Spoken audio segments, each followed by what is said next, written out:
All right, guys, welcome to Pick Money. Thanks for jumping on today. Thanks for taking your time. Thanks for entertaining us as we try to empower and educate you. I got my buddy, Carlos Ponce, on the pod today. My man is an absolute monster, and I want to, but I got to start with what I have to. I have to start. Okay, guys, you're a big deal. Huge. Yeah, you are. No, seriously. For real. Because there's some people in the world that are like, I'm a big deal. It's like, no, bro. And when I say big deal, I don't mean that makes you a better human being. I mean that in life, you've accomplished quite a bit. If you were to walk down the street in Puerto Rico, Yeah. would people know who you are? Yeah. Yeah. You're famous. That's okay. I'm famous. You're famous. Demographically, I have worked on that specifically. Okay. And we're going to hear about that. Yeah. But you got to tell me before. I want you to tell everybody about you, but I don't want to miss out on. You said, we're getting ready. And he's like, where do I sit in the camera? And I'm thinking, this guy's done so much. Right. And he's like, but this whole thing's one of my biggest insecurities. Oh, absolutely. Talk to us about that. Yeah. Quoting you, Okay. actually, I remember Jerry Maguire, you had me at hello. Yeah. You had me at strength and weaknesses. Yeah. I don't know if you recall. I remember it vividly. That you specifically talked about that. And for some reason, I've always felt like I do very well. I am good at making you feel good and comfortable. I think those are my strengths. My weakness is, first of all, I got to get out of my head the fact that I always feel like a con artist. Really? For some reason, I think I wiggled my way in there. I snuck in. You know, you're like an imposter. You got in there, little bit. But you don't know how you got to where you are. A little bit. I don't know if it was a drama teacher that put that in my head. You did good, but you're not always going to get away with being cute. Okay. And he said that to me. Bob Strickland. Bob is an idiot. No, Bob was a good guy. Actually. Okay, Hey, I have the right to have an opinion. Yeah, I you're think right. him saying that he was an idiot. But go ahead. Yeah. I'm sure he's a great guy. But it is a thing, and what it is, and I've noticed there's a couple of people that I admire that are the same way as I am. That okay, but he said nothing, and how come everybody's laughing? Yeah, and things like that. So it was. I was born and raised in Puerto Rico. Got here when I was 13 years old to the U.S., specifically to Miami. Had been in and out, living in different places. So I never finished learning Spanish. And learning Spanish? Learning Spanish. Wow, okay. Because Puerto Rican Spanish is pretty made up. Yeah. It's okay. We embrace it. But it is pretty made up. 80% of the words are just Puerto Rican words. And then to learn English, I feel like something's lacking in the language. Okay. In my skills. I always struggle to find the words. And also my ADD, which happens to be, I shouldn't proclamate it, but it happens to be in there, and I'm thinking ahead, and I don't finish, formulating this idea. Okay. First of all, I think it's okay to proclamate it, right? Because I think a lot of us, it's funny because people say to me, most people that have ADD or have this, or this many people that are dyslexic have achieved this. And again, I worked 14 years as a social worker, and I don't want anybody to get mad about this, but I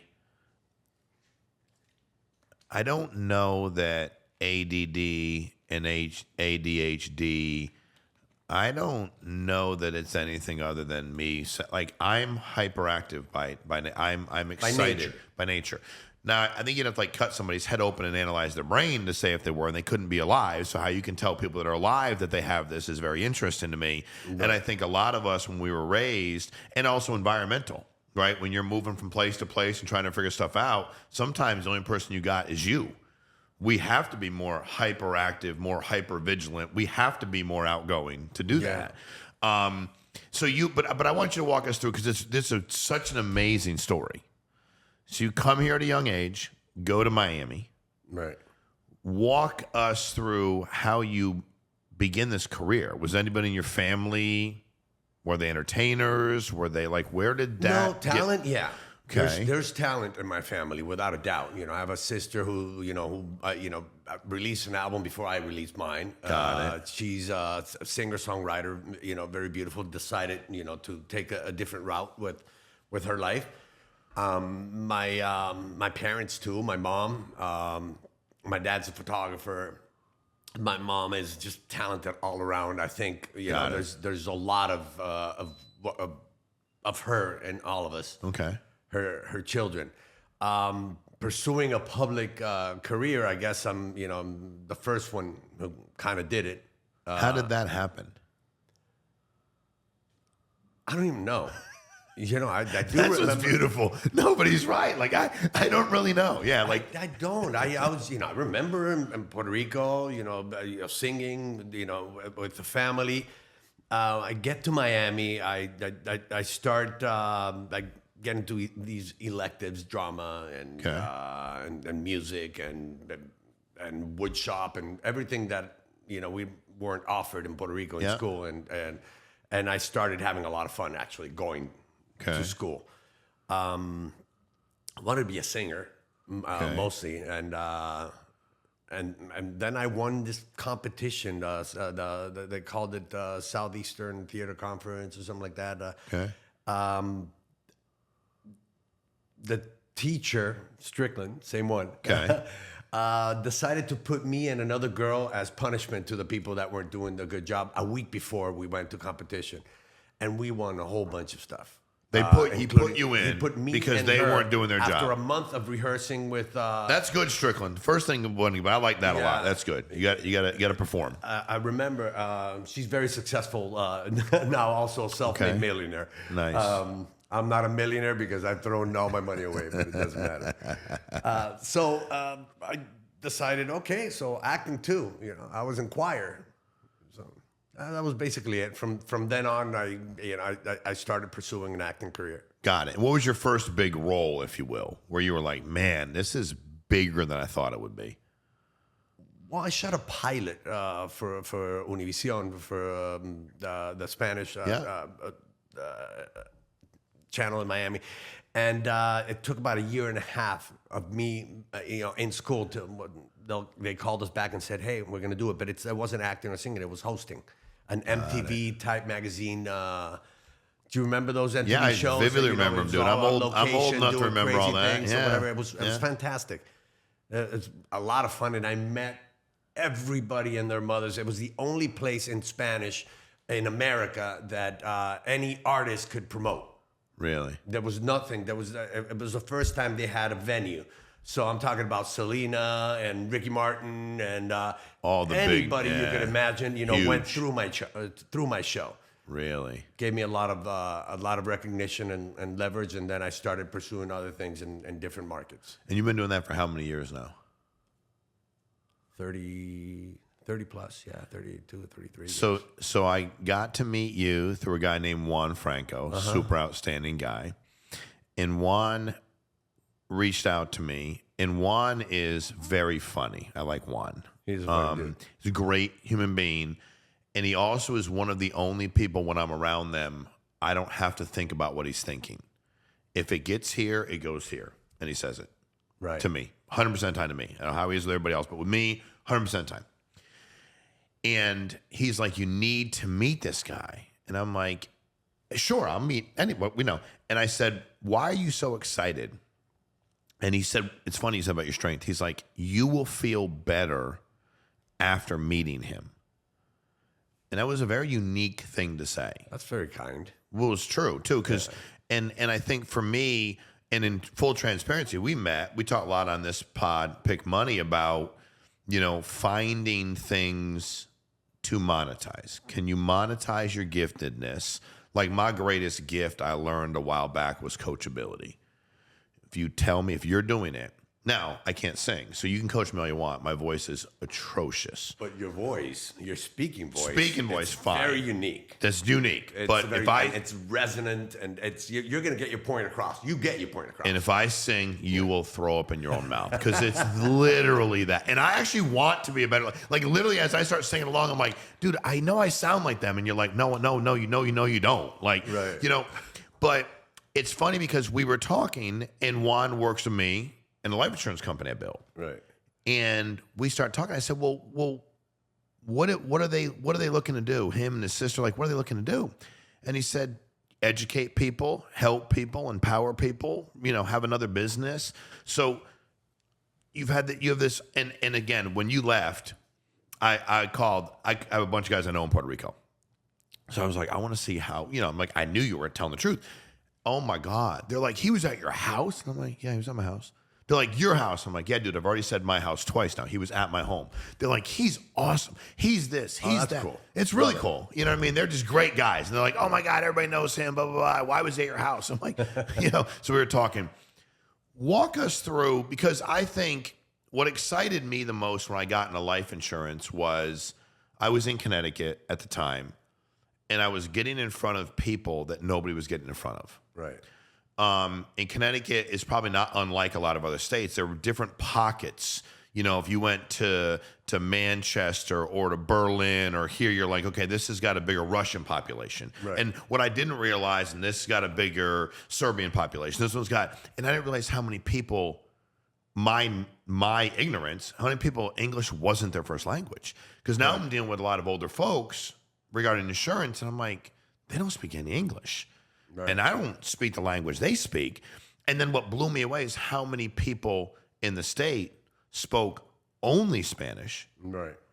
And I'm like, okay, I don't speak any Spanish, so it was really hard. And then I looked at the percentage of life insurance agents that spoke Spanish, and it's minuscule.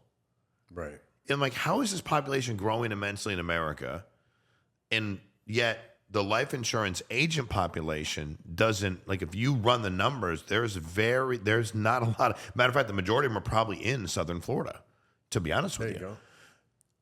And really what hit me was, wait a minute, they can't get access to products because if I can't speak the language they speak, correct, I can't get them the product that they need, that they desire. What attracted you to the life insurance? Why is this for you and your sister? And what is your goal, your motivation, your thought process? My motivation is always to help my people. Yeah. In general. In this particular case, my people happen to be my sister. Yeah. That's definitely your people. Yeah. And my sister went through some stuff. She's already, well versed on in your business, and life insurance. And I saw her grow and do some great things. And then, I saw her go through something personal, and where unfortunately, I don't want to say she lost it because it was taken away. Correct. So I said, okay, teach me. Mm-hmm. Let me jump in with you. I think I've seen you. I know what you can do. Let me jump in with you and let's do this together and see where we take it from here. That was basically it. Which is what attracted me to the business. Right. I think that's what made me feel the best, because you have to understand there's these different schools of thoughts. People will say, well, they'll go off. They'll say, it's not a matter of whether you love it. You don't have to love it to make money doing it. Well, I wouldn't argue that. I don't think there's things but then again, I look back on it and I go, wait a minute, dude, like when I worked at UPS and I unloaded trucks, I did love it.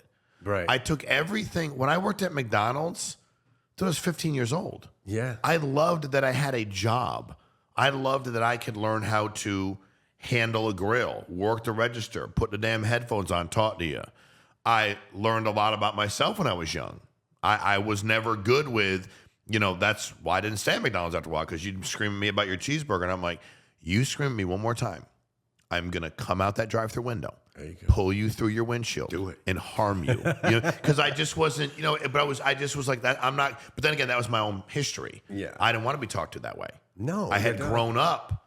I don't think I've ever had a job that I didn't like. There you go. Ever. Now, what I do know is you'll never be great at anything. I'm sorry that you don't love. You will make some money. There's no doubt about it. But you'll never be great. And if your only motivation, weirdly enough, when I talk about picking money, my singular focus is I want people to be able to make enough to live their lives not worried about money all the time.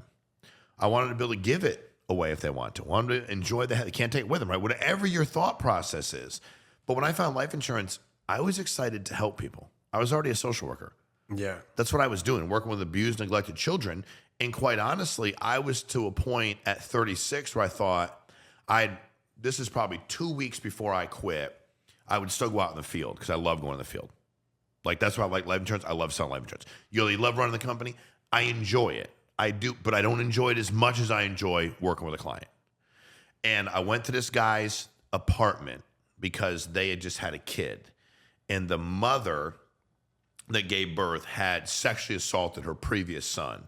Oh, I mean, horrific. Like, arrested, convicted, no confusion. I mean, plenty of evidence. She does her time, couple years, gets out, meets this guy, and has a kid. Hospital calls. Well, they already released the baby home, so I have to go over to the apartment. 2, 3 o'clock in the morning, banging the door. Dude opens the door. He had a big old tie-dye, tie-dye with the funky colors. Yeah. Ben and Jerry's ice cream shirt on. He's got like cut-off jeans. He's just redneck as shit. And he's like, "Can I help you?" And I was like, "Yeah, man, like I'm here to take your baby. Like, what do you want me to, like, she can't have a baby, you can't have a baby." So he starts cussing me out. Now, dude, I've been there 14 years now. It's 3 o'clock in the morning. And he says, "If you don't leave, I'm going to come outside and kick your ass." And I was like, "Thank God." I'm like, "You should come out here and kick my ass.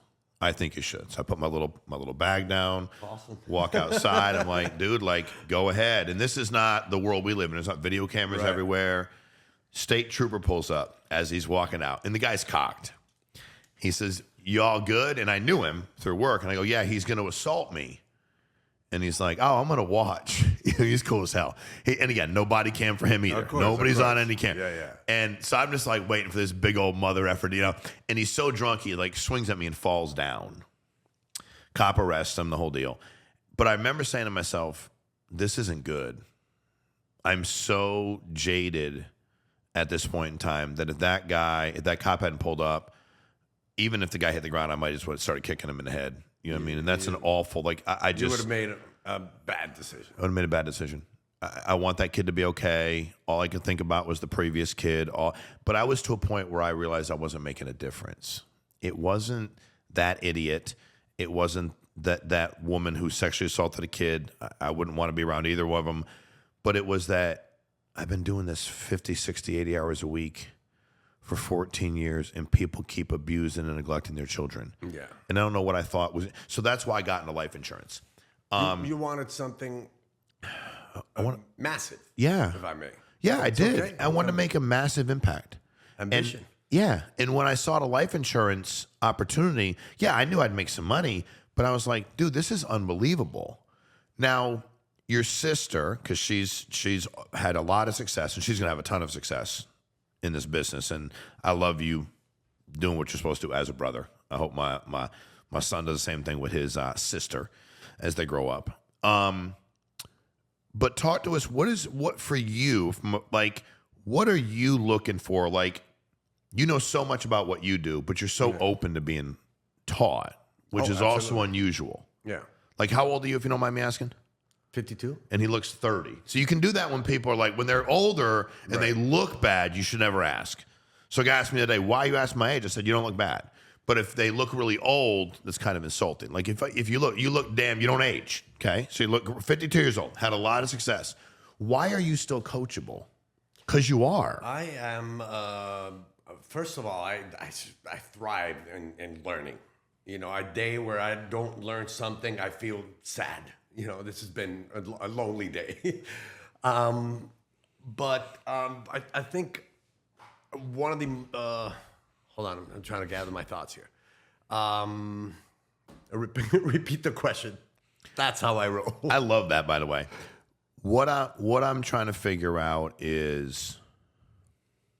All right, how can I say it best? Okay, I just remembered my thought. Oh, go ahead. Sorry, go ahead. And I forgot it again. That's how my ADD works. I love this. In my own this head is like the best segment ever, literally. It's. Let's see if Andrew's paying attention. What I ask him, Andrew? He doesn't know either. Look at this. Why are you still so teachable and coachable at 52 despite all of your success? I've made a lot of money. Yeah. Maybe not at your level. You've made a lot of money. Dude, you've made a lot of money. I have made a lot of money, and I have lost a lot of money. And I don't want to say lose because I lived a lot of money. You enjoyed your life. I do. I have enjoyed my life. I've made no good investments. I never have. I still haven't. I'm going to help you with that if you want some help. Oh, yeah, because I absolutely. can definitely help you with a good investment. I still haven't. And I'm always, persiguiéndome is the word in Spanish, like trying to catch up. Okay. And I don't overspend. Okay. So I know, I have a Jeep and a nicer car for the, you know what I mean? Yeah. I don't. Okay. Ostentoso is another word, That's like ostentatious. Ostentatious. Like, I'm in not. English. Okay. I love simple. I love, my yard and my dogs and my plants and whatever. Yeah. So I don't think I overspend. Got it. I just, bad decisions, it's hard for me to catch up. You're always chasing your tail, kind of. I'm always chasing my tail. And so I'm impressed by people that can actually say, okay, let's prioritize, let's do this, and we'll hold on to this. And I need to learn that too. And this is one of the things that intrigued me the most about you, was when I hear you also that we are very similar in the way we think, but not in the way we execute. Well, it's funny, strengths and weaknesses, both sides. But Yeah. I think that's a struggle too for people is, for me, I was always, man, I've been pitched, when you go make any money, people pitch you on everything because you made money. And everybody has an idea, literally. And I bet I've probably there's probably some things I've said no to that did pretty well. But it wasn't your thing. But it wasn't my thing, and the timing wasn't right, and I didn't feel it. Yeah. And I also knew that if I give you X amount of dollars and you don't perform, here's what I used to say to my friends when they asked me. I'd say, all right, or somebody I knew of. So if it was you, I'd say, hey, Carlos, let me ask you something. Do you really think I'm going to be a good partner? To which you would say yes, because you want my money. Right. And then I would say, well, Carlos, if I give you $1 million and I don't make money with you, you're going to dislike the way that I react to you. You're not going to want to answer me. I'm not going to forget about it. I'm not going to close my eyes. I'm not going to go away. I'm just not. I'm not wired that way. And I convinced myself at a very young age, because I had my kids when I was in my 20s, that every business decision I was making, if somebody lost me money, and part of business is losing money. That's going to happen. Yeah. But half was being taken from my son and half from my daughter. And I remember thinking that like at 30. So I've always thought that way. So I would say, hey, Carlos, if you think I'm going to lay down if my kids are stolen from, I'm not. Now, if we go in this together, we get everything we got, doesn't work out, so be it. Right. And I've also always stayed in areas that are requirements, that are staples of the economy.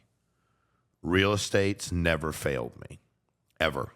Like, even though I've had good, it's never, the good so far outweighs the bad. It's really hard to F it up. Yeah. People are always going to buy and sell homes. They're always going to rent apartments. They're always going to rent commercial space. At COVID, not life. They're always going to. Nobody's going to make us more. This is what we have for the earth. Not going to make us more land. Like, this is what we got, right? Waste management, life insurance.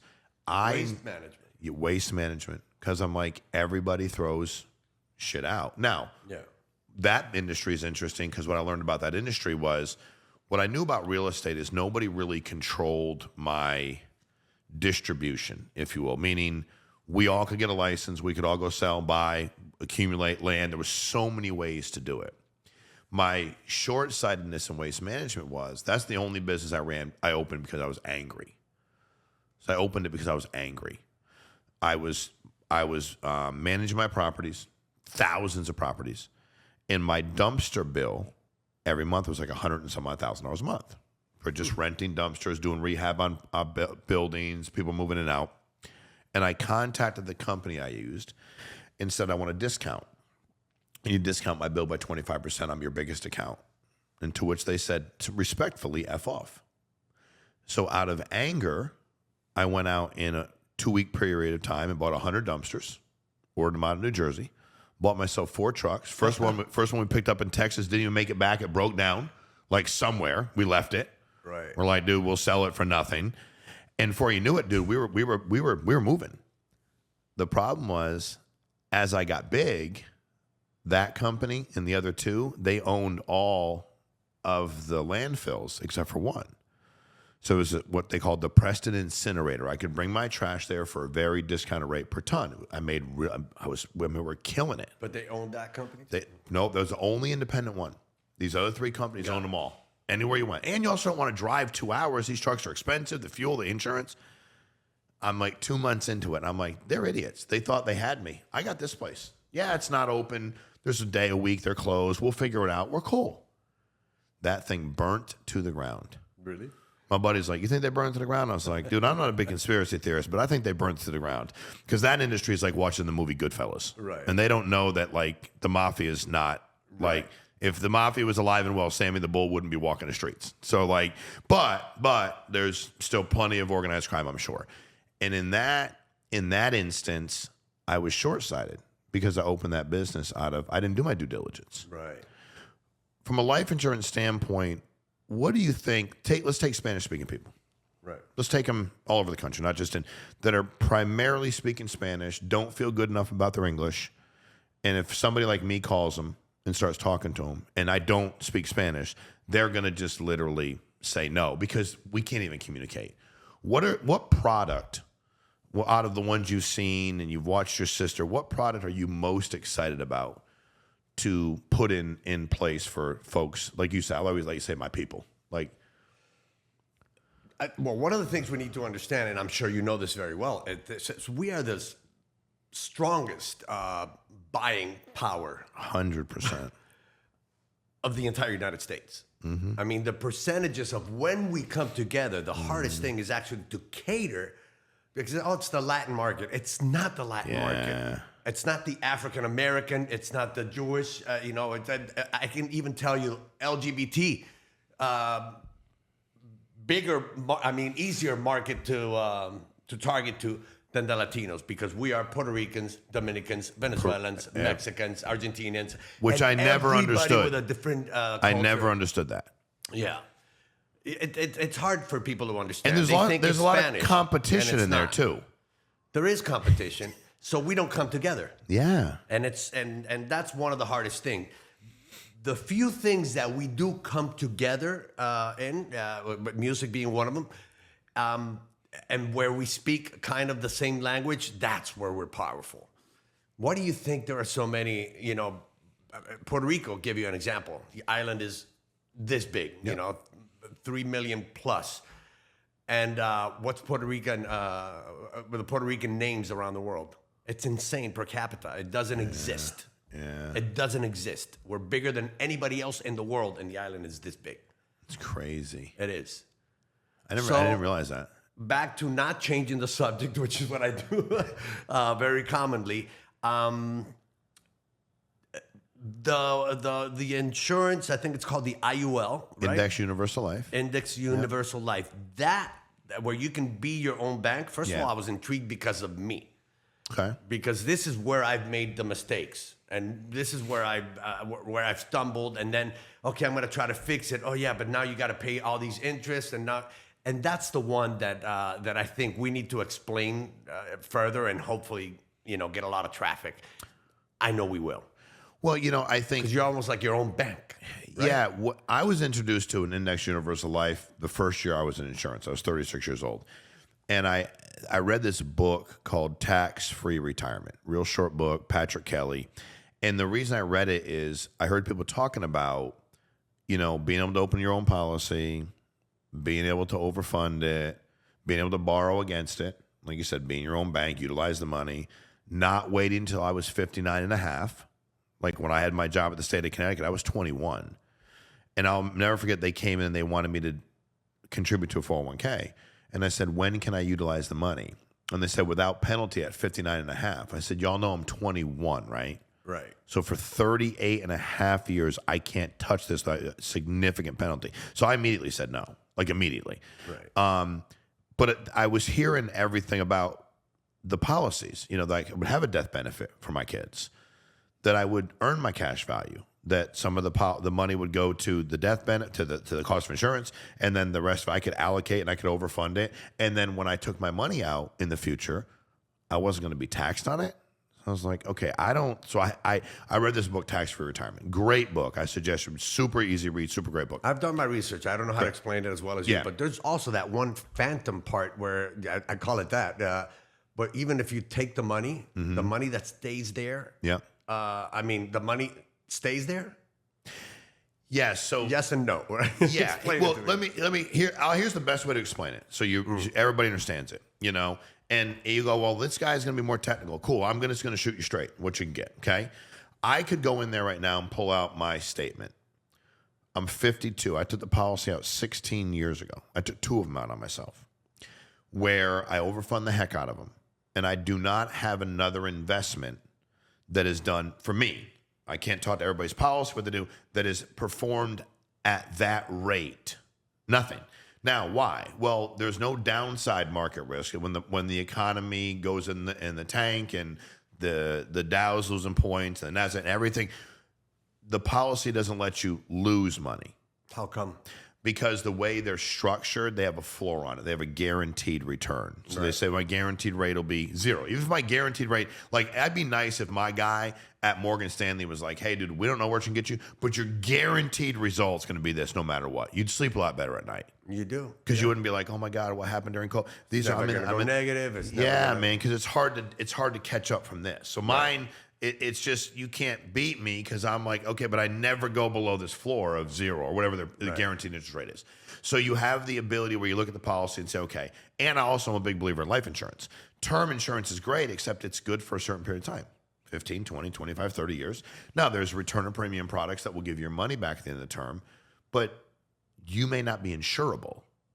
Like you might get the policy at 30, and at 60, you unfortunately might have some health issues that would preclude you from getting it. And you might think, hey, I'd like to leave my family a couple $100,000. Like, I'd like to do that. Right. So it gave me the ability to have the death benefit I wanted, also to be able to invest my money in the product with no downside market risk. And if I chose to borrow the money or use it, if I said, okay, I have $250,000 in cash in here, I've been here this many years, and I want 50 G's, I can go ahead and take, that's my money, right? If I want to pay myself back with interest, I can. If I choose not to, it's my policy's still rolling. I got plenty of cash value. I got to use my money. And I always thought about, imagine if my 401k had done that. If they said, hey, at any point in time, Sean, if you want to take some money out, like, dude, you can do that without us smoking you. And I think that I started doing research on the percentage of 401k policies that are cashed out in their entirety early with the penalty. And then with the fees and everything built into it, the IUL was a much better option for me. And I think that, and that's where you should start from a very simplistic standpoint, only because there's term insurance, there's whole life, there's index universal life. There's other, I don't want to be condescending. There's other more niche products. Let's just put it that way. You have a disability for this, or a critical for this, or a cancer policy. Yeah, all kinds of like the 529 plan, stuff like that. That's a perfect example. When people say to me, I'm going to put that in for my kids, I'm like, what if they don't go to college? Yeah. That's why I never understood. I'm like, guys, I'm not trying to be rude, but why would you do that? Like, what if they don't go to college? And then you read what you can do and what you can't do for it. I like freedom. This is why I brought up the example. Yeah, but I like freedom in every way. Meaning I want to be able to control my money. And the IUL allowed me to control my money. And what allowed me to do is say, okay, you know what? I'm going to put this much in every month. And at the age of 60, which seemed a long time away before, I just turned 52, so it ain't that far away. Now I'm like, I'm going to pull this much out tax-free every year. And that's the other thing that you have to understand. I've been working on tax-free answers for a long time. So when you go, what's going to happen if Kamala gets elected? Well, your taxes will go through the roof. I mean, you got to like whoever you like. I'm just saying your taxes will go through the mother freaking roof. And that's okay as long as you're cool with that.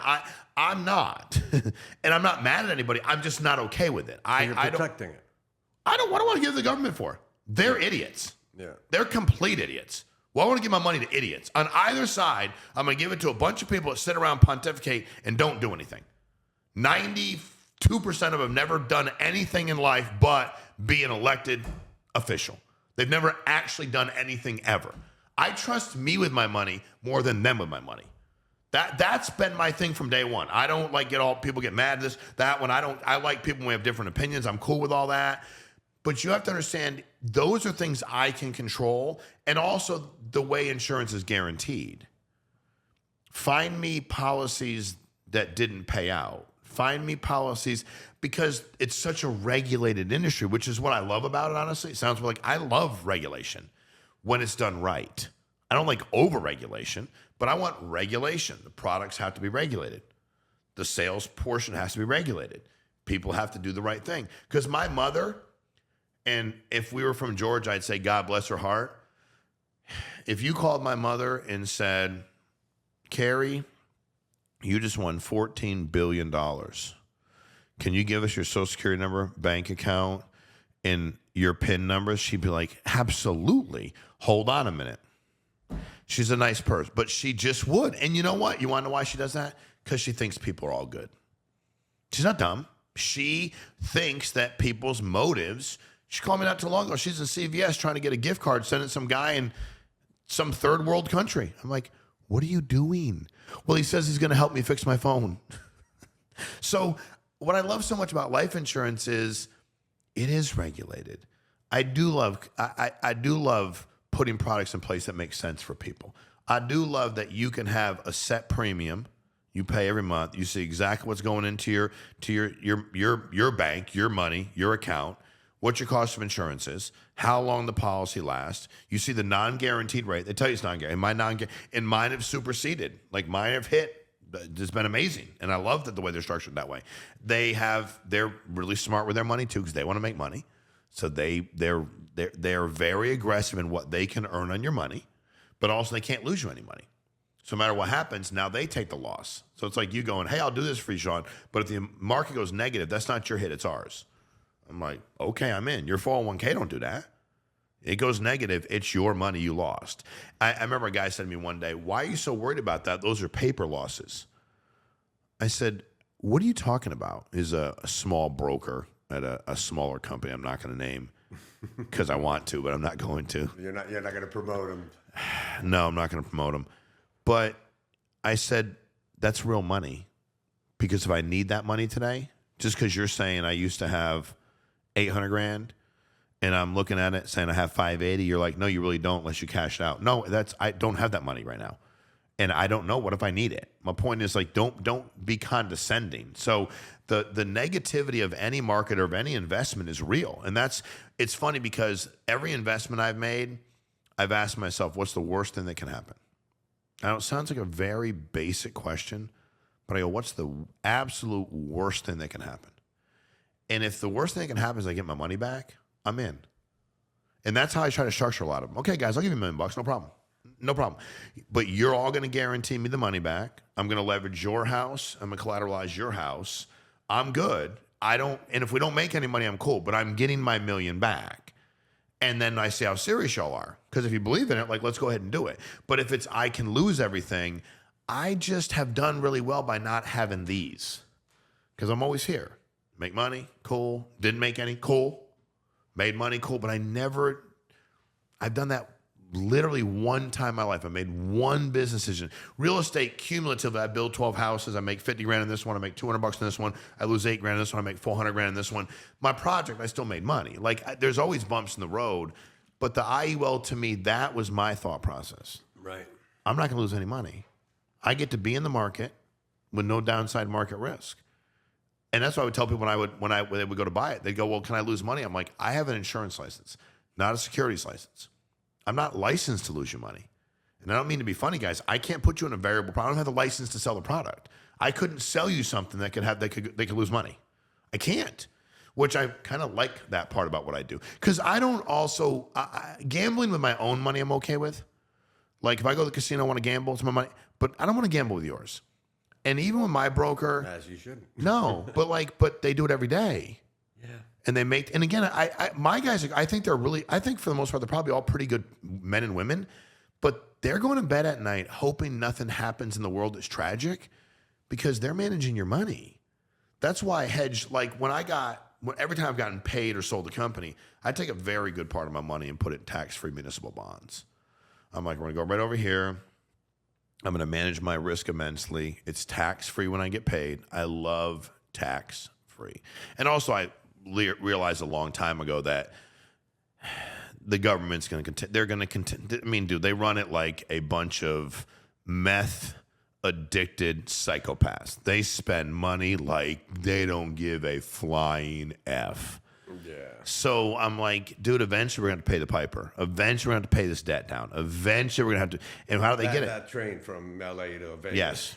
Yeah. Yeah, dude. So I think, the IUL is an amazing product for anybody. I mean, is it for an 81-year-old? No, the cost of insurance is really high, but a lot of people take them out in their kids because they overfund them. You got to make sure you don't. And that's the other thing. People would say, why can't I put more money in it? I'm like, it becomes that's a modified endowment contract, they call. So you can't put more than a certain amount into it, And they're like, "What? How do you know it's good?" I'm like, anytime the government's trying to limit you from doing it, it's good because they want the taxes. There's only so much we can put into. I can't just overfund the heck out of it. The economy. Of course it does.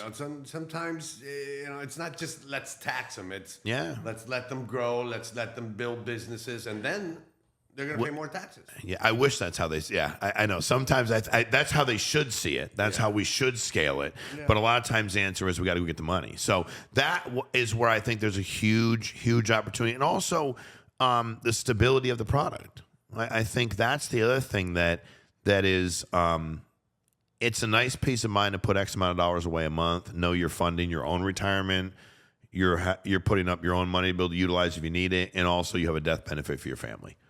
So the products are phenomenal and they're amazing. And that's why a lot of them are sold without even leads. And we have plenty of leads, but there's, people like, how do you generate leads? Well, a guy like Juan Franco just went online and posted stuff. Juan's in his 60s. He just went on Facebook and started making posts and TikTok, and people started reaching out to him. Right. I don't think he even really has to mess with leads. And then you get paid really well from the product, which is amazing. And also the product's a very good business, so it stays on the books because people actually like the product. So they want to keep the product. They don't want to give it up. Right. Like, why do they want to give up their own money? It's your own bank. It's your own retirement. Why would you give that up? So that's where I think there's such an opportunity. And I do think there's going to be people, and we have quite a few that I work with that are primarily Spanish speaking, that are doing millions of dollars a month in premium, and 99% of it's IUL. And there's also a lot of entrepreneurs and self-employed people out there who don't have. That's the other thing too. For those of you that have a job that gives you a pension and gives you retirement, you can do anything you want. What I will tell you is, when I was probably 25, the mother of my kids, who I married twice and divorced twice, okay, but gave me the two greatest gifts in the world. So she's great. Her parents, the company they worked at, and I'm young, I'm just watching, the company they both worked at for 30 plus years shut down. Or I'm sorry, she got sold. And they immediately were laid off. And then they were immediately notified that their pension was gone. Not honoring that. We bought the company. We don't owe you anything. We give you a month's severance and have a nice life. So for 30, and people go, it doesn't happen that way. It happens that way all the time, dude. Grow up. Yes, it does. This isn't a movie. Like, big, I try not to cuss, because I don't know your audience and I don't want to offend them. That's okay. You can cuss. Big fucks small. Yeah, always. And if you think somehow the big company isn't going to do that, I watched these two, I can remember the pain. That's all they did for and I don't know, neither one of them lived a long life after that. I don't know that it's attributed to that at all, but I know that didn't help. One moment you've provided for your own financial well-being till the day you die. Between the two of them, they're probably going to get, I don't know, $15,000 a month, which back then, they put 30 years, they had good jobs there. They were never going to worry about money again the rest of their lives, ever. And then they went to, we have nothing. And the reason we spent our money through all these years and we lived our lives, and they didn't live large, but lived our lives, was we got our retirement and then gone. And I remember thinking to myself, number one, that's awful. Number two, they're great people. And number three, I'm never going to put myself in that position. I'm never going to trust. That's why I don't do work insurance. There's so many different, I just had a client call the other day and the death claim got declined by the client had work insurance. The guy had work insurance. The beneficiary called and they said, yeah, he didn't re-up every year. He has to sign something every year. And you're like, but if he's been working there for 20 years, why would they if he doesn't sign, they can decline the death benefit. You need to control your retirement. You need to control your life insurance. You need to control whatever you take out. You need to control it. And honestly, no offense, if you let somebody else control it, shame on you, not shame on them. No, shame on you. You're putting a big weight on someone. Hell yeah. Someone, or you're screwing yourself royally if Yes. that someone is not a good person, even if it's related to you. And guess what? Those big companies, dude, I'm not Sean Mike. I'm whatever number I am, whatever employee number I am, wherever I end up in a folder, I'm just Sean Mike. They can walk in tomorrow and go, you know what? We're not going to give him that. We're just not. Why? We don't have to. We just don't have to. And honestly, watching them go through that was one of the big precursors of me becoming independent. So I'm like, I'm never, ever going to put myself in that situation. My mother, 15 years ago, my mother worked at a company 20 plus years. I'm going to retire from here. I'm like, no, you're not. Yes, I'm like, okay. I literally would say to her close, no, you're not. They're not going to honor your pension. What happens? The dude that runs the company, the daughter graduates from college. My mom's making 80 grand a year, 70 grand a year. Well, it's the daughter. She can work for nothing. My mom gets laid off.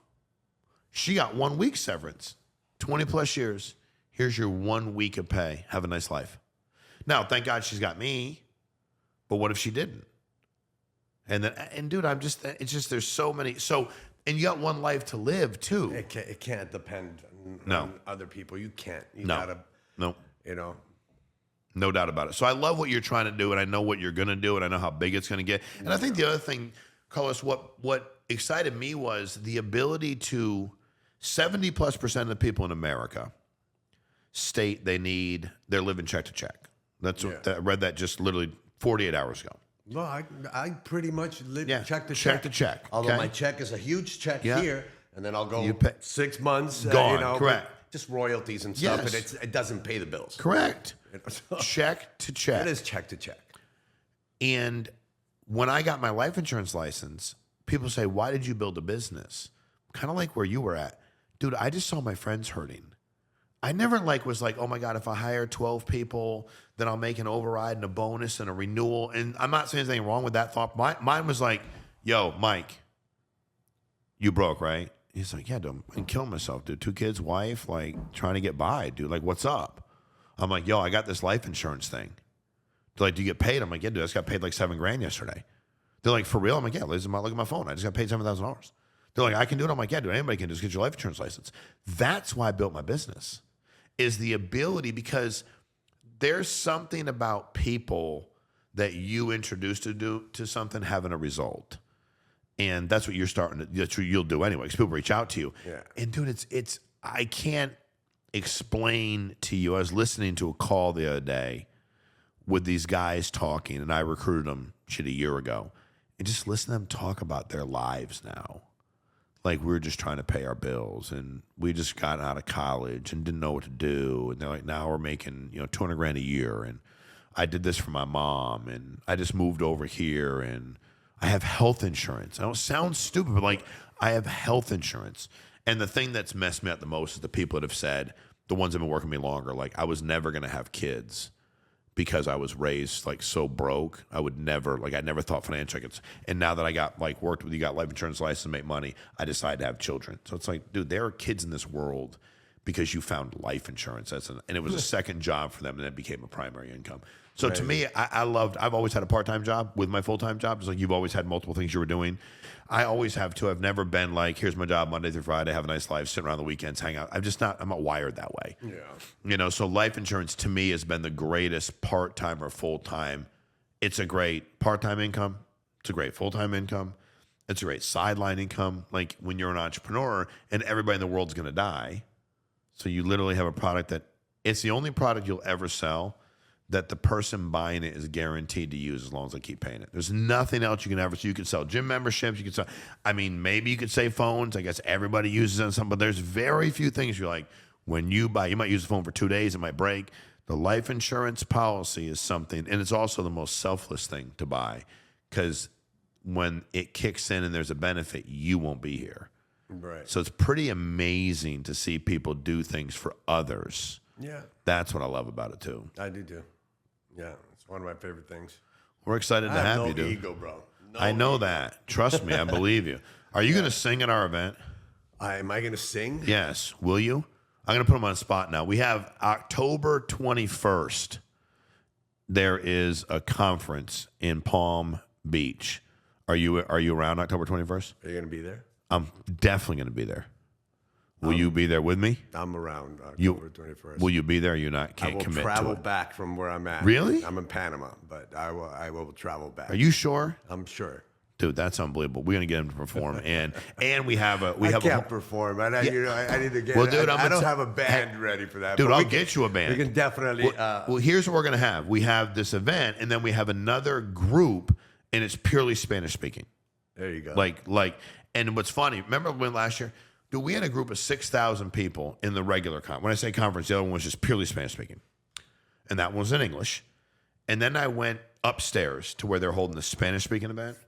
What were there? 400 people there, Drew? 500? Yeah, 400. Dude, wow. 400 people was 10 times the energy than the 6,000 downstairs. Yeah, we're big. Dude, I actually was so excited. I don't wear sunglasses. I was wearing sunglasses, dancing on a table. We make noise. Right? We gotta have that video somewhere. Too bad we couldn't cue that video up. That thing's unbelievable. Or I went down. Yeah. I took a digger right I mean, at the thing. if you don't mind being called Seancito. You can call me. Y'all can call me anything you want. I'm totally. Oh yeah, Seancito. Seancito? Yeah, Okay. Is that what is that? Just Sean, or is that like what does that mean?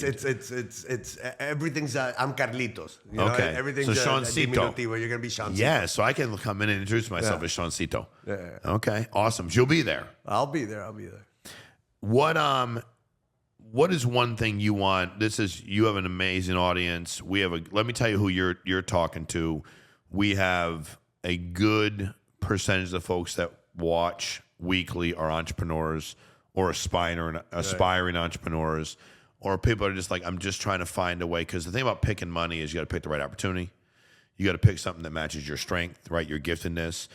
Then you have to pick that over other things that are kind of annoying. Like, what is one thing you'd like people to know about their journey? Because you became an entrepreneur. When you started hosting shows, singing, that's independent. Like, that was not a job.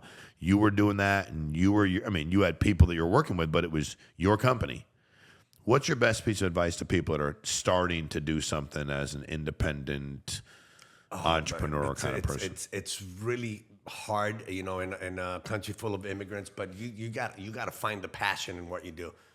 And your heart. I'm telling you, if you say a jack of all trades, I am literally a jack of all. I may not be an expert at anything, but I do it all. And I am not afraid to do it. So you just throw in 100% of yourself in there and find the good. Because if you wake up in the morning and then you're thinking about all the negative things that are in your life, instead of wiring yourself, the complete opposite. Just be grateful. Say thank you, Lord, for all the wonderful things that I have in my life instead of complaining for the ones you don't have. That will change your chip immediately. Immediately. I had a bad night yesterday. Yeah. Bad. And I woke up and I said,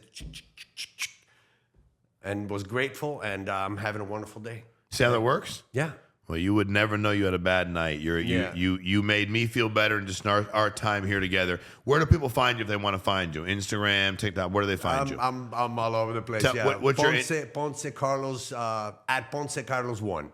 You won't. He's a big deal. even though he's a big deal. He's a stud. He's also just a great human being. So, guys, thanks for jumping on Pick Money. Like, subscribe, share, get it to somebody that needs to know.